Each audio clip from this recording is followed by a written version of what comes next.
Application of polynomial operations. So in this objective, we're going to see if we can add, subtract, multiply polynomials and apply these skills to solve some problems. So here we have number one. It's just a big expression that we need to simplify, and it looks like we have some distribution to do and some subtraction. So let's go ahead and distribute the -3 into the first group of parentheses. And then we also have this -3 here, which we're going to need to distribute in as well. So we'll start with this -3. -3 times 2 will be -6. And then the x squared will stay the same. -3 times 4 will be -12. The x will stay the same. And -3 times -5 is going to be a +15. Next, we will distribute this -3. So that will give us a -21x squared. A positive, because negative times negative is positive, 18x. And then -3 times -2 will be a +6.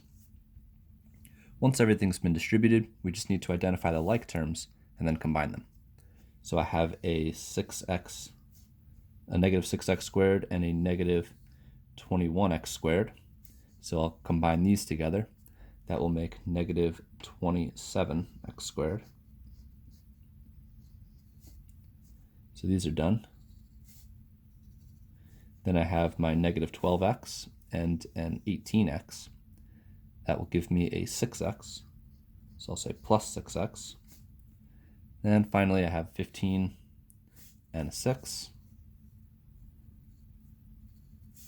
And that'll give me a 21. At this point, all the like terms have been collected. See, they're all different types of terms because they have exponents that are different, and some of these don't have variables, like the 21, that's a constant. So this will be my final answer. Number 2 says, what is the product? Product means multiply. Multiply. So we want 3x minus 1 and 2x squared plus 4x minus 9. I will write out that as a multiplication problem. To do that, I'm going to contain both polynomials in parentheses. Now I know I need to use my distributive property. To use my distributive property, I'm going to multiply everything in this group of parentheses by everything in this group of parentheses. So I'll take my 3x and multiply it by everything over here. So that will give me a 6, because 3 times 2 is 6. X times x squared is x to the third. Remember, here we're adding exponents, so 1 plus 2 gives me 3. Then 3 times 4 will be 12. X times x gives me x squared. 1 plus 1 is 2 for the exponents. Then I'll have 3x times -9, so that will give me a -27, and just x because we don't have any x's here.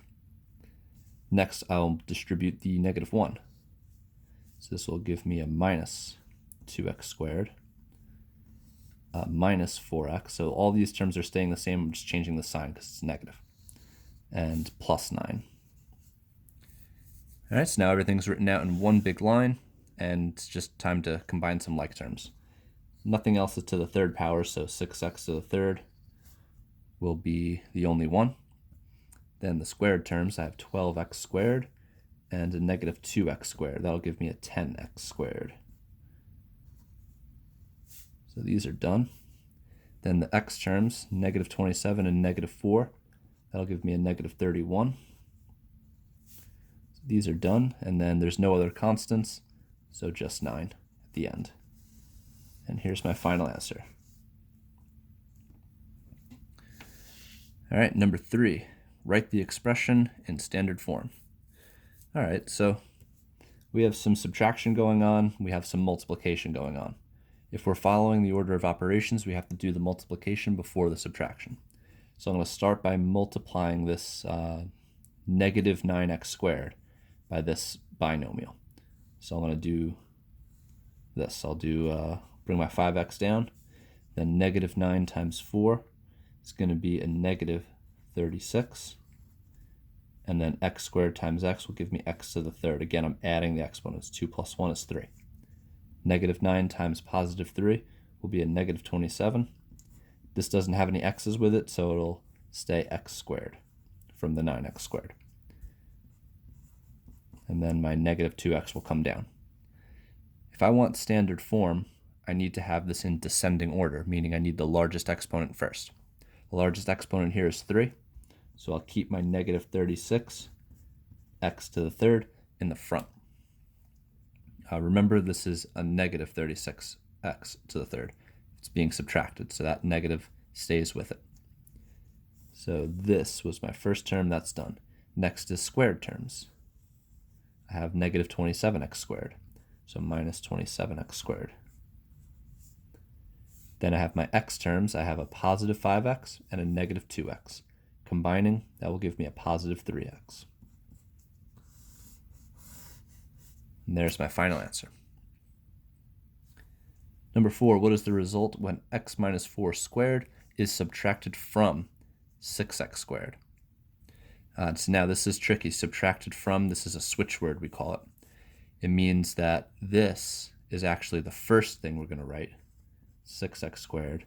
Then we're going to put in this x minus 4 quantity squared.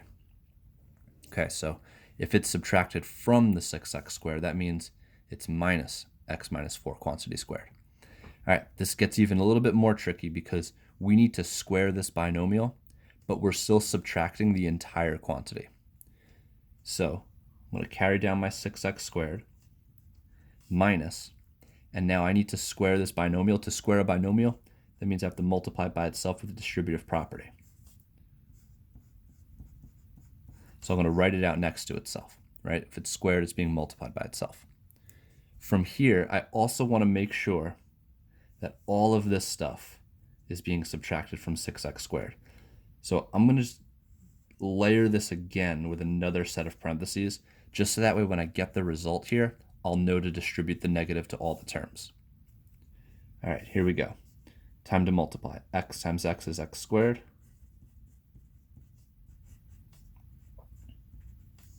X times negative 4 is negative 4x. So that was the first. And then the second term in the first group of parentheses is negative 4. That'll give me another minus 4x. And then negative 4 times negative 4 is a positive 16. All right, so all of this stuff is still being subtracted from 6x squared. Some of this stuff can be simplified. I have negative 4x and negative 4x. That's going to make it a negative 8x. So I have x squared minus 8x plus 16. Now I can distribute the negative. 6x squared, and then all of these signs are going to change. Minus x squared plus 8x minus 16. Then we can combine like terms. X squared, 6x squared minus x squared will be 5x squared.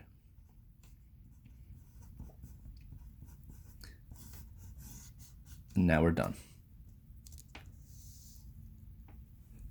All right, number 5, if a is equal to this expression and b is equal to this expression, write the polynomial that represents 2 times a minus b in standard form. All right, so we got 2 times a minus b. However, this one's tricky again because we're subtracting this value b, but that's a quantity. So when I write this out with my substitution, I'm going to do 2 times a, which I'm going to substitute the a expression, x squared plus 2x minus 3. And this is going to be subtracting the b expression, which is x squared minus x plus 7. Okay, so this is another situation where we need to layer some multiple sets of parentheses. All right, so first I'm going to distribute the negative to the b expression. X squared plus 2x minus 3, that's a. And then here comes the distribution, minus x squared plus x minus 7. So notice all these signs changed when I distribute the negative. And now that eliminates these parentheses. Now I have the 2. I could distribute the 2, but before I do that, I'm going to see if I can simplify what's inside the parentheses. So I have x squared and a negative x squared. Those actually are just going to cancel out. Then I have x terms, x and 2x. That's going to make a 3x. And then negative 3 and negative 7, that'll make negative 10. So this actually simplified down by a lot. Now I can distribute my 2, give me 6x minus 20. And there's the final result.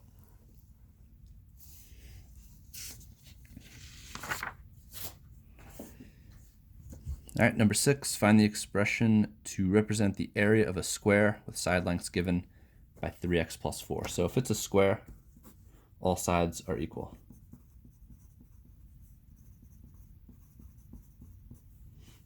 So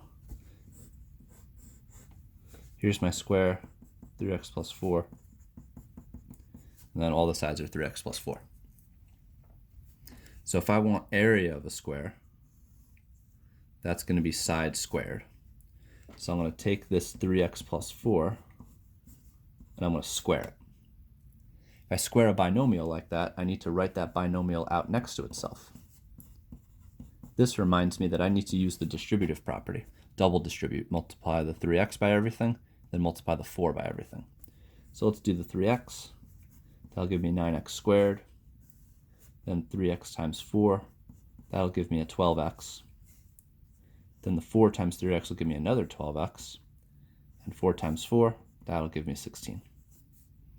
The middle terms are in common. So I can do 9x squared, 12 and 12. That makes 24. So that'll be a 24x plus 16. And this will be the expression that represents the area of my square. All right, number 7, last one.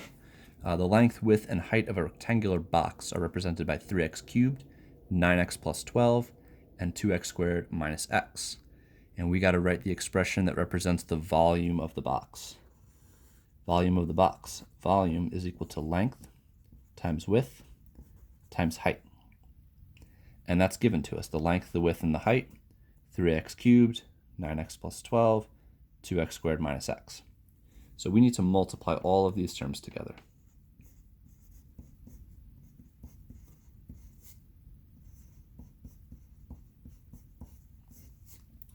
Okay, we can do this in any order we see fit. I'm going to start by multiplying these back 2. So I'll carry down my 3x to the third. Then I'll double distribute. 9x times 2x squared. That will give me 18x to the third. Then 9x times negative x will give me a negative 9x squared. Now I have to distribute the 12. 12 times 2x squared will give me positive 24x squared. 12 times negative x will be minus 12x. Got some like terms here in the middle. Let's combine them. Negative 9 and positive 24. That makes 15, positive 15.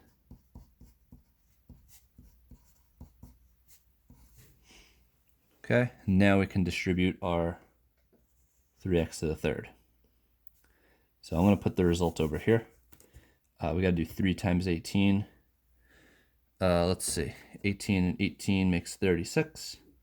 36 and 20 would make 56, but it's only 18, not 20. So let's take 2 off of that 56, and it's going to be 54. Let's confirm. 18 times 3 is in fact 54. Cool. All right, so we got 54x, and then 3 and 3 make 6. So it's to the 6th. Then we'll do 3x to the third times 15. 15, 30, 45. So we'll do plus 45x. 3 and 2 make 5, so to the 5th. And then finally, 3 times a negative 12, 12, 24, 36. X to the 4th, because 3 times 1, or sorry, 3 plus 1 is 4. All right, so there's the expression to represent the volume of our box. All right, so there's a couple extra problems here as part of this lesson. I encourage you guys to try those on your own.